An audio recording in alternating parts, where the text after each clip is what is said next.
Hi everyone and welcome back to another video. So in today's video I'm going to be walking you through my June wrap up. In June my reading slump hit so much harder. I don't know what it was. I was really struggling to pick up books to the point where I didn't actually read much until right near the end, and I have only recently got out of my slump in July, thankfully, but I don't know what it was. Slump really hit in June, so I didn't read as many books as I normally do. This is probably my lowest amount of books I've read in a month.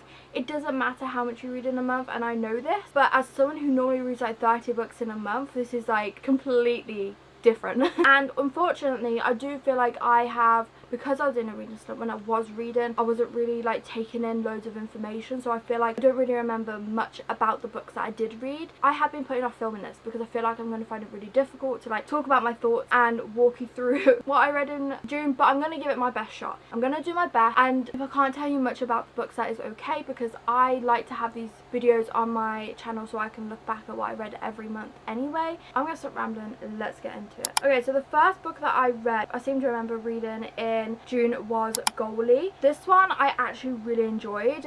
I couldn't put it down. I did rate it 5 stars, and this one I do remember details about because obviously I loved it so much, and it is a coach athlete forbidden hockey romance. So it is about Lennon, and she is trying to get to the top in hockey, obviously, and that is her goal, that is her passion, is to work her way to the top. That is her dream. Then there is Luke, and Luke is a ex-hockey player, and he had an injury, so he had to obviously quit his hockey career, and he's lost his like big dream, and he becomes a hockey coach for the girls team, and he's not happy about this, but it's his only opportunity to stay in hockey and actually have a career, because what his dream job was obviously taken away from him. So he ends up helping out this hockey team. You know, he comes off as this grumpy coach who doesn't really want to help, who doesn't really want to be there, and Lennon is like this strong badass character, I should say, and she kind of like tells him straight, like, I want to be the best, I need your help to be the best, so you need to like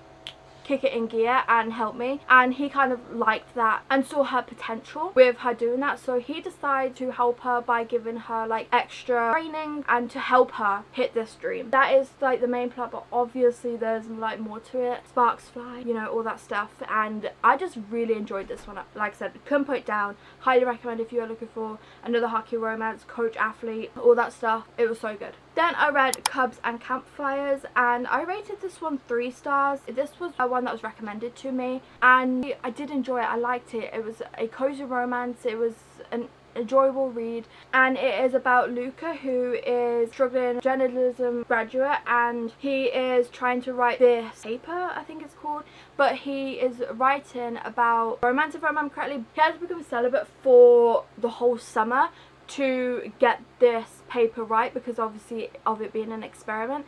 So part of the contract is he has to be celibate for the whole summer to be able to write this paper, if I remember the details correctly. So then Luca decides to go to an isolated place, and he obviously camps. Then he meets Arta, I think that's how you say his name, sorry if I said it wrong, and he is a musician who decides to camp on like the other side of him, and then obviously Luca finds it hard because he, again, sparks fly. I think I got it right. I think I was like messing up quite a bit, but yeah, I did find it an enjoyable read, a very quick read, and I rated 3 stars. It was fun, and I would recommend you reading it if you are looking for a cozy romance. Then I read Life's Too Short, and I rated this one 3.5 stars, and again, this one was really enjoyable. So it is about Vanessa, who quit her job to become like a social media influencer, and she has millions of followers, and she is like really trying to focus on her career, but then her sister ends up leaving her with her niece because her sister has some like drug problems and is just not a good mother. So then Vanessa has to take over, and it kind of like gets in the way of her career, and she's like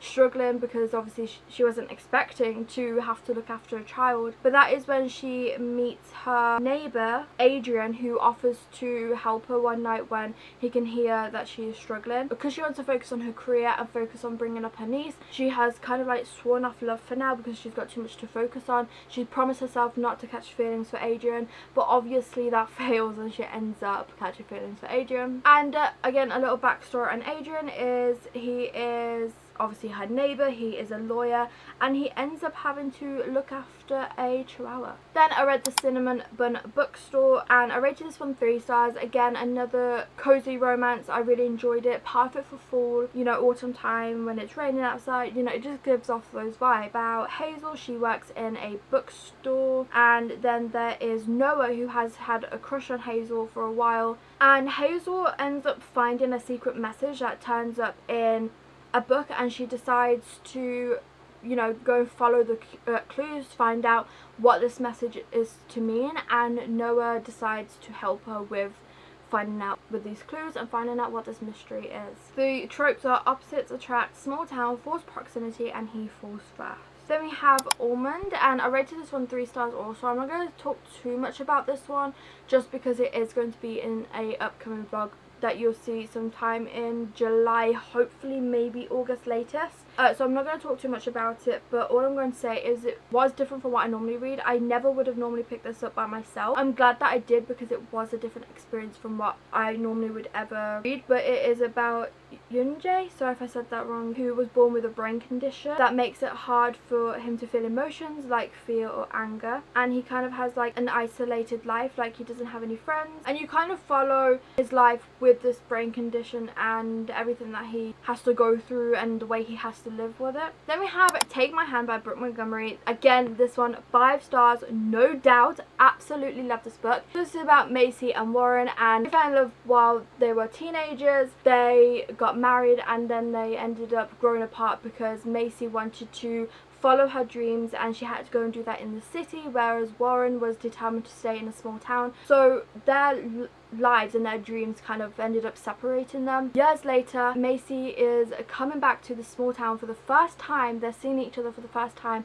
in 10 years because she wants a divorce because she is about to marry another man. Now, over the 10 years, Macy has sent Warren divorce papers, but each time he sends them back not signed, and that is because he doesn't want to divorce. He loves his wife. So when she actually comes to the small town and they actually discuss it in person, he asks her to give him one more chance and give him a chance to prove himself to her before she marries another man. But my review on Goodreads says I'm obsessed with Warren and Macy. I loved how Warren was committed to his estranged wife for 7 years even though she was engaged to another man. He never gave up on the girl he loved. I had a feeling while reading this that I might not like Macy, but she proved me wrong straight away. All of Brooke Montgomery's cowboy romance books are comfort reads to me. And if you want to know the tropes, it's second chance, high school sweethearts, she is engaged to another man, slow burn, cowboy romance, and angsty. The next book I read was Reckless by Lex Martin, and this is the second book in one of my new favourite series, if I must say so myself, and I rated this 5 stars. I really enjoyed this one. Obviously it's single dad nanny trope, so it's going to be one of my favourites. I always, well,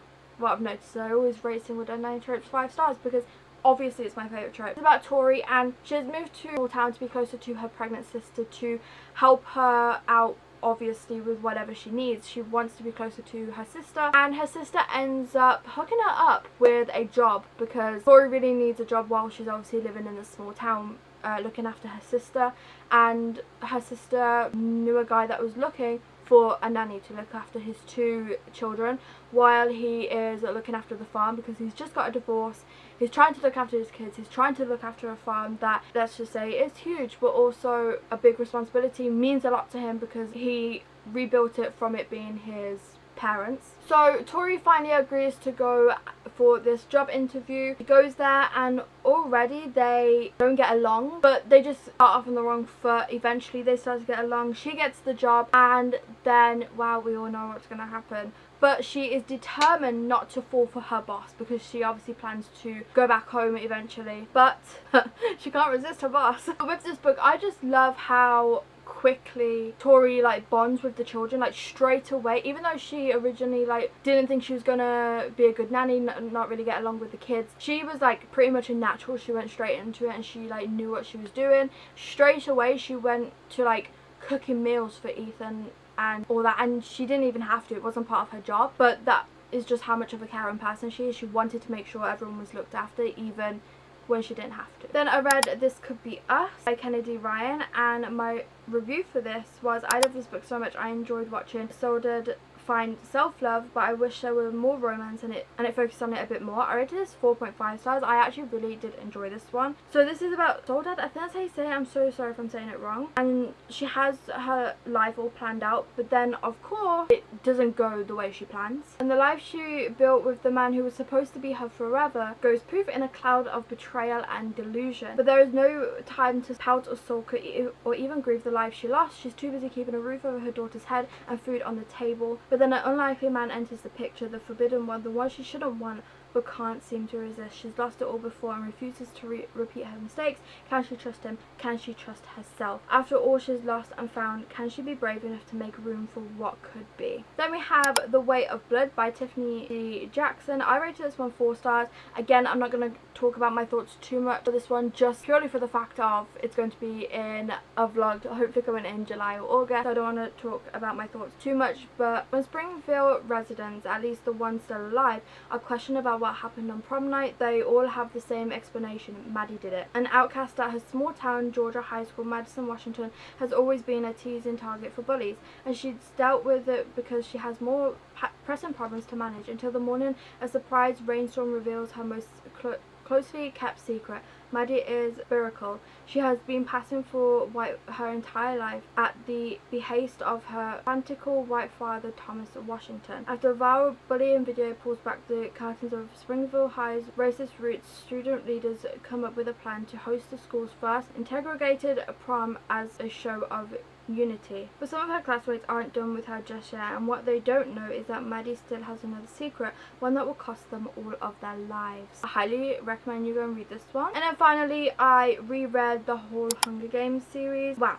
I reread The Hunger Games, Catching Fire, Mockingjay, and The Ballad of Songbirds and Snakes. And I'm not going to go into my thoughts about this because I have a whole vlog of me reading all 4 of these on my channel, and I've kept all my thoughts the same. I reread them for a read along that was going on. Yeah, but I still need to read the last book in the series. But those are all the books that I read in June. Thank you all so much for watching. Please remember to like and subscribe and leave this emoji if you watch until the end, and hope to see you all in my next one. Bye!